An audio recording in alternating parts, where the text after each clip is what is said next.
गुरु जी का खालसा वाहिगुरु जी की फतेह। जन्म साखी 10 गुरुओं की सूरज प्रकाश ग्रंथ साखी गुरु गोबिंद सिंह जी की।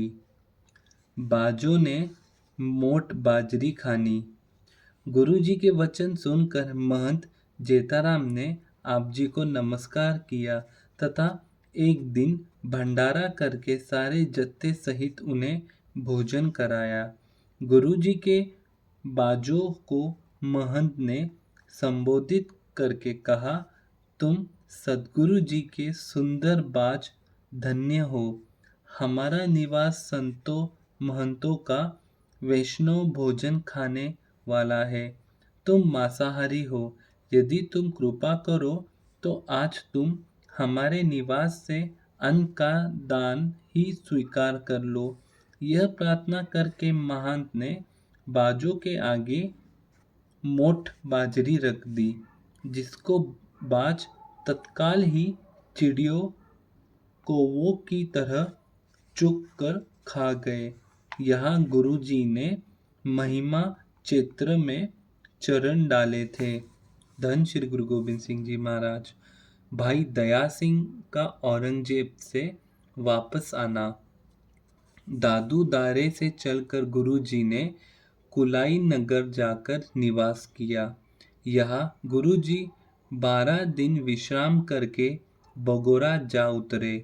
गुरु जी यहाँ ही ठहरे हुए थे कि भाई दया सिंह तथा धर्म सिंह औरंगजेब को जफरनामा देकर आ मिले। तदुपरांत यहाँ ही गुरु जी ने यह खबर भी सुन ली कि औरंगजेब मर गया है तथा उसके छोटे पुत्र ताराजम ने दिल्ली के तख्त पर बैठने की घोषणा कर दी है। धन श्री गुरु गोबिंद सिंह जी महाराज। बहादुर शाह ने गुरु जी से सहायता मांगनी।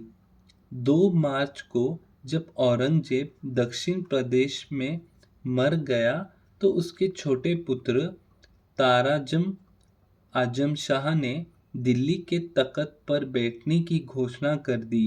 क्योंकि औरंगजेब की गैर अनुपस्थिति में पीछे वही कामकाज चलाता था।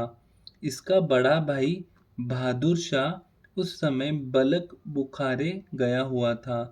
औरंगजेब की मृत्यु का समाचार सुनकर वह दिल्ली आ गया, परंतु रास्ते में ही उसको पता लग गया कि ताराजम ने तख्त पर बैठने की घोषणा कर दी है। इस समय शाही फौज तथा खजाना ताराजमल के हाथ में है। इसलिए बहादुर घबरा कर सोच में पड़ गया कि इस समय किसकी सहायता लूं।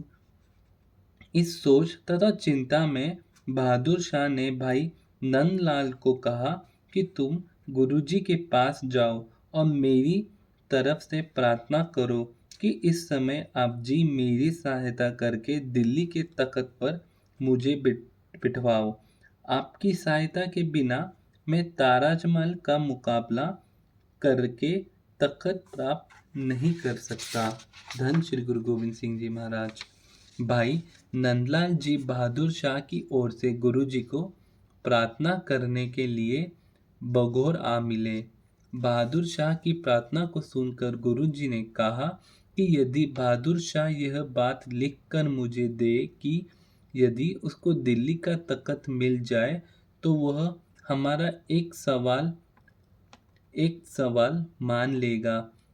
जब गुरुजी की यह बात बहादुर शाह को आगरे जाकर बताई गई तो उसने वचन दिया कि यदि गुरुजी की सहायता से मुझे दिल्ली का तख्त मिल गया तो मैं गुरुजी की बात जो वह कहेंगे मान लूँगा।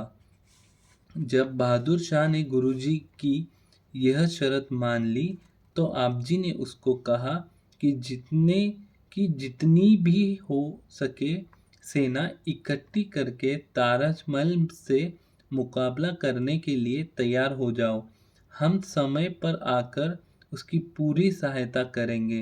बहादुर शाह ने गुरुजी का हुक्म मानकर यहाँ वहाँ से फौज इकट्ठा करके ताराजमल से युद्ध करने की तैयारी कर ली। ताराजम को जब इस तैयारी का पता लगा तो वह भी अपनी सेना लेकर दक्षिण से आगरे को चल पड़ा। उसके आगे से रोकने के लिए बहादुर शाह ने अपनी सेना लेकर आगरे से चलकर चंबल नदी से पार होकर जाजू के स्थान पर मोर्चे बना लिए तथा गुरुजी को संदेश भेज दिया कि अब शीघ्र ही अपने सिंह शूरवीरों को लेकर मेरे पास जाजू पहुंच जाओ। गुरुजी ने उस समय ही भाई धर्म सिंह को सिंहों का एक शक्तिशाली जत्था देकर भेज दिया तथा कहा कि हम भी जल्दी ही पहुंच जाएंगे। धन श्री गुरु गोबिंद सिंह जी महाराज। वाहिगुरु जी का खालसा वाहिगुरु जी की फतेह।